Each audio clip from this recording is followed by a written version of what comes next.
Kalau Bapak sekali lagi gini, saya suruh Bapak keluar dari ruangannya. Kalau Bapak suruh saya keluar, izin pimpinan saya keluar, Pak. Iya, Bapak bagus keluar. Karena tidak ada gunanya Bapak rapat di sini. Anda bukan buat main-mainan DPR ini. Saya tidak main, Pak. Mengenal sosok M. Nasir, si anggota DPR arogan yang lupa kalau adiknya koruptor kelas kakap. Ditulis oleh Ferry Padli dari siwa.com. Tidak berlebihan kalau Gus Dur pernah bilang, anggota DPR itu seperti anak TK saja. Karena memang begitulah kelakuan sebagian dari mereka. Ada yang saat sidang paripurna malah asik nonton bokep, yakni Arifinto dari fraksi PKS. Ada yang rakus, sudah jadi pelakor masih juga mau merebut kursi anggota DPR lainnya, yakni Mulan Jamila. Kemudian anggota DPR yang tidur saat sidang paripurna, ada banyak banget, sudah nggak terhitung lagi jumlahnya.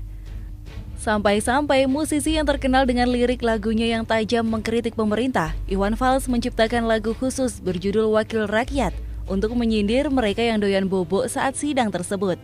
Wakil rakyat seharusnya merakyat, jangan tidur waktu sidang soal rakyat. Demikian sepenggal lirik lagu Iwan Fals untuk anggota legislatif itu. Selain itu, ada juga loh anggota dewan yang arogan, merasa diri paling benar, paling jago, paling bersih, dan paling tahu segala hal. Sedangkan yang lain salah semua. Pertanyaannya, siapakah anggota DPR yang congkak bin sombong tersebut? Siapa lagi kalau bukan M. Nasir dari fraksi Partai Demokrat? Baru-baru ini M. Nasir ini bersama rekannya sesama anggota Komisi 7 DPR RI menggelar rapat dengan Dirut PT Indonesia Asahan Aluminium Persero atau yang lebih dikenal Inalum, Orias Petrus Mudak. Awalnya M. Nasir menanyakan soal proses pelunasan utang akuisisi PT Freeport Indonesia. Ia ingin tahu kapan utang itu akan habis. Dijawablah oleh Orias apa adanya. Terdapat surat hutang dengan jangka 30 tahun. Utangnya kita dalam beberapa tranche, jadi ada yang 3 tahun, 5 tahun, 10 tahun, dan 30 tahun. Nah, jadi sampai 30 tahun, kalau perusahaan ini lancar, baru selesai. Merespon jawaban Orias itu, Nasir pun mulai menaikkan nada suaranya. Jadi sampai 30 tahun kalau perusahaan lancar baru selesai. Kalau kita mati tak selesai nih barang nanti, ganti dirut lain lagi polanya. Ujarnya pada tanggal 30 Juni. Tanpa alasan yang jelas, ia pun menuding utang tersebut akan merugikan anak usaha holding tambang. Nasir lantas terus mencari-cari kesalahan Orias yang baru menjabat sebagai Dirut Inalum sejak 25 November 2019 itu. Jadi sampai 30 tahun, kalau perusahaan ini lancar, baru selesai. Kalau kita mati, tak selesai barang nanti, Pak. Ganti lagi nanti dirut yang lain lagi polanya. Bahkan ia meminta data lengkap mengenai global bond yang telah diterbitkan. Entah bagaimana ceritanya, ia pun mengusir Orias dari ruangan rapat tersebut. Makanya saya minta data detailnya mana. Kalau Bapak sekali lagi gini, saya suruh Bapak keluar ruangan ini. Lanjut Nasir dengan nada tinggi. Karena telah diusir, Orias pun langsung menjawab dengan tenang. Kalau Bapak suruh saya keluar, izin pimpinan, saya keluar.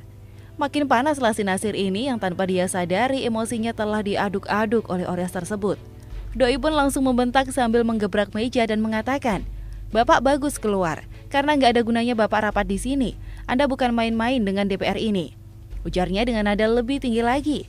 Orias langsung menjawab dengan singkat, padat, tepat, dan ngena banget dengan mengatakan, saya tidak main-main, saya diundang, saya datang. Kalau Bapak sekali lagi gini, saya suruh Bapak keluar dari ruangannya. Kalau Bapak suruh saya keluar, izin pimpinan saya keluar, Pak. Iya, Bapak bagus keluar. Karena tidak ada gunanya Bapak rapat di sini. Anda bukan buat main-mainan DPR ini. Saya tidak main, Pak. Arogan banget nih kader Demokrat, yang slogan partainya katakan tidak pada korupsi padahal kadernya nilep duit negara secara berjamaah. Dan masuk penjara secara berjamaah pula. Pertanyaannya, siapakah M. Nasir yang sombongnya sudah kayak Fir'aun tersebut? Berikut penulis coba paparkan. Ia merupakan anggota DPR RI periode 2019-2024 dari Partai Demokrat. Ia bergabung ke partai besutan SBY itu sudah cukup lama, yakni sejak tahun 2004 silam. Awalnya menjabat sebagai Sekretaris DPD Demokrat Provinsi Riau tahun 2004 sampai 2009. Kemudian ia ditunjuk menjadi Ketua Departemen Tenaga Kerja dan Transmigrasi DPP Partai Demokrat pada tahun 2009 hingga 2012. Setelah itu, ia terpilih menjadi anggota DPR periode 2009-2014 hingga saat ini. Meskipun terkesan kritis terhadap pemerintah, si Nasir ini sudah beberapa kali berurusan dengan KPK loh. Pada 2011 saat ia diperiksa KPK terkait kasus korupsi pembangkit listrik tenaga surya yang menjerat istri Nazarudin, Neneng Sri Wahyuni. Dan pada Mei 2019 lalu ia lagi-lagi berurusan dengan KPK terkait kasus korupsi Bowo Sidik. Nah, yang lucunya lagi, ternyata si Nasir ini merupakan saudara kandung koruptor kelas kakap M. Nazarudin loh. Kita tahu sendiri kasus Nazarudin ini seperti apa. Menerima suap pembangunan Wisma Atlet Hambalang. Dan ia juga didakwa menerima gratifikasi serta melakukan pencucian uang melalui berbagai perusahaan miliknya. Hingga akhirnya ia divonis 13 tahun penjara oleh majelis hakim. Akibat dari ulah adiknya Nazarudin tersebut, Wisma Hambalang kini gagal menjadi Wisma Atlet, tapi malah menjadi Candi Hambalang. Dan diketahui si Nasir ini juga ternyata doyan minta dana CSR loh. Jadi belajar dari sini, orang yang terlihat garang dan doyan mengkritik belum tentu benar. Itu saja.